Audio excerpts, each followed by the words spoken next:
এখন যাতে হবে না বাড়ি, তুমি এমনি খালি হাতেও করতে পারো, দরকার হলে এই 10 টাকা দাও, তুমি কাকা আশীর্বাদ করবা, এটাই হলো সব থেকে বড় কথা। মন থেকে না হ্যাঁ, আশীর্বাদ করাটাই নেই, টাকাটা দিয়ে কিছু হবে না।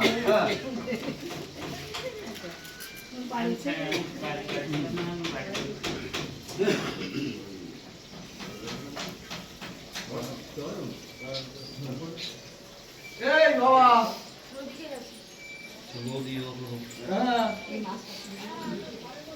ও সে বৌদি রয়েছে বাইরে, এই তো এখানে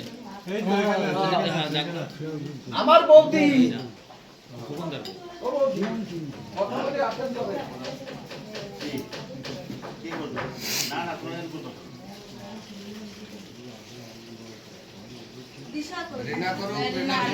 হ্যাঁ করবে তো না